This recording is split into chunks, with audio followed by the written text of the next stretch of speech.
नमस्कार, आप लाइव बिहार देख रहे हैं। मैं हूं राजमोहन तिवारी।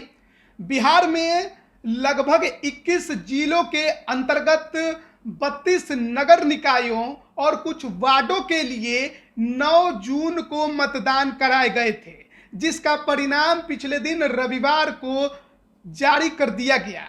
परिणाम आने के बाद बिहार की सियासत में भी बड़ी खलबली देखने को मिल रही है। बड़े बड़े चेहरे इस बार चुनावी मैदान में शिकस्त उन्हें झेलनी पड़ी, तो वहीं दूसरी तरफ कुछ ऐसे भी बड़े हस्तियां हैं जिनके चेहरे अब खिल रहे हैं।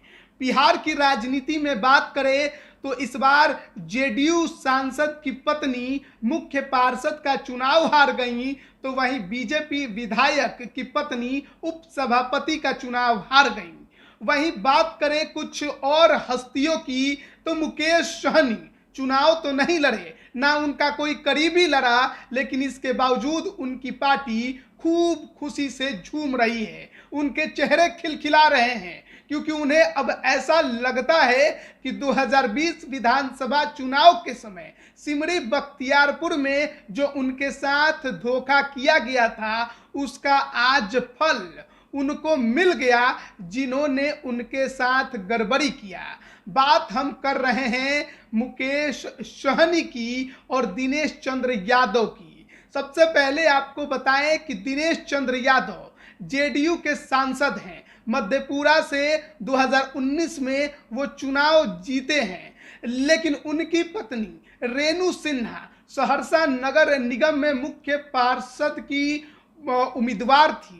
लेकिन रिजल्ट जब पिछले दिन रविवार को जारी हुआ, तो दिनेश चंद्र यादव का जो चेहरा था वो काफी मायूस हो गया, क्योंकि बड़े कद्दावर नेता को हार झेलनी पड़ी और सहरसा नगर निगम के चुनाव में उनकी पत्नी तीसरे नंबर पर चली गई। सहरसा के ही रहने वाले हैं दिनेश चंद्र यादव। इसके अलावा मधेपुरा की भी राजनीति को देखिए तो सहरसा उससे भी जुड़ता है। कई विधानसभा जो सहरसा के हैं वो मधेपुरा में आते हैं।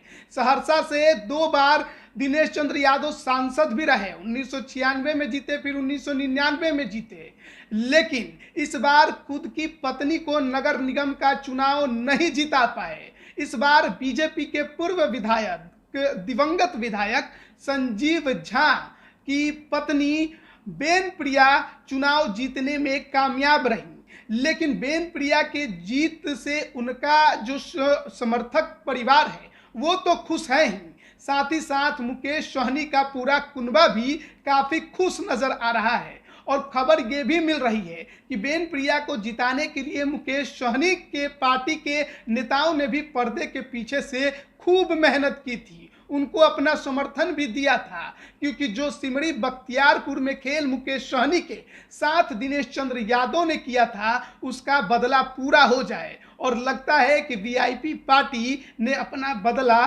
पूरा भी कर लिया। सिमरी बख्तियारपुर से 2020 में मुकेश सहनी विधानसभा का चुनाव लड़ रहे थे, लेकिन कभी सिमरी बख्तियारपुर के विधायक रह चुके दिनेश चंद्र यादव उनके समर्थन में काम करने के बजाय खबर ये उस समय निकल कर आई थी कि वो मुकेश सहनी को हरवाने के लिए काम कर रहे थे। मुकेश सहनी महज 1700 के आसपास वोटों से चुनाव हार गए थे, और इसके लिए वो जिम्मेदार मानते थे दिनेश चंद्र यादव को, क्योंकि तमाम वीआईपी के समर्थक ये मान रहे थे कि दिनेश चंद्र यादव नहीं चाहते थे कि मुकेश सहनी सिमरी बख्तियारपुर में चुनाव जीते, और इसी वजह से अंदर ही अंदर पर्दे के पीछे से मुकेश सहनी को हराने के लिए दिनेश चंद्र यादव ने सिमरी बख्तियारपुर में काम किया था। सिमरी बख्तियारपुर में 2 बार दिनेश चंद्र यादव विधायक रह चुके हैं।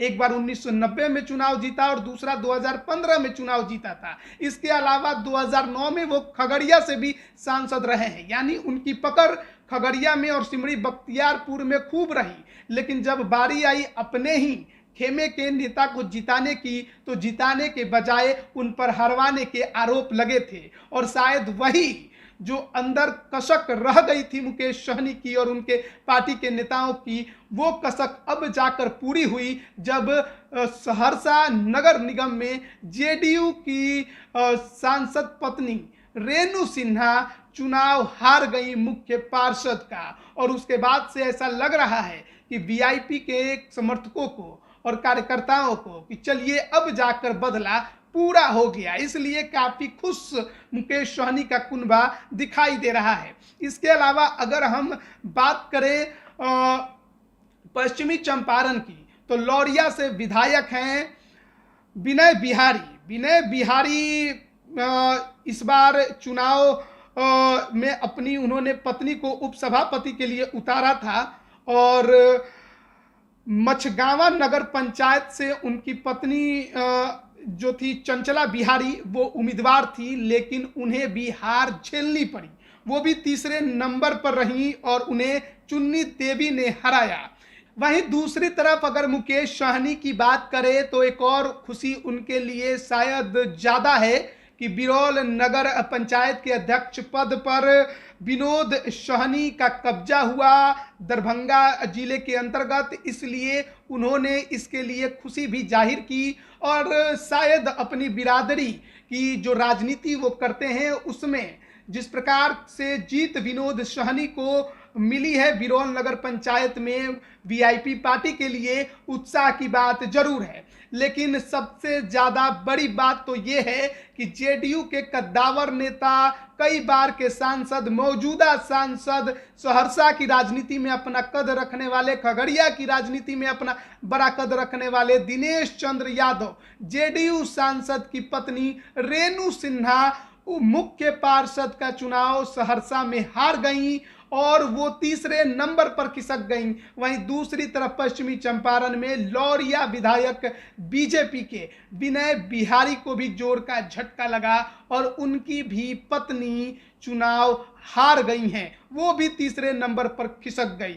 तो बिहार की राजनीति में लगातार ये देखने को मिल रहा है, पिछला बार भी जब नगर निकाय का चुनाव हुआ था उस दौरान भी बड़ी बड़ी हस्तियों को हार का मुंह देखना पड़ा था और एक बार फिर से नगर निकाय के चुनावों में बड़ी हस्तियों को और उनके परिवार वालों को शिकस्त देखनी पड़ रही है और इसका असर 24 का आने वाले चुनाव में क्या पड़ेगा ये तो वक्त बताएगा। लेकिन कहीं ना कहीं एक तरफ खुश मिजाज चेहरे तो दूसरी तरफ मायूस चेहरे, बिहार की राजनीति में आगे अभी और भी बहुत उठापटक देखना बाकी है। बन रहिए लाइव बिहार के साथ, आप सभी का बहुत बहुत धन्यवाद। लाइव बिहार यूट्यूब पर सब्सक्राइब और फेसबुक पर लाइक जरूर करें।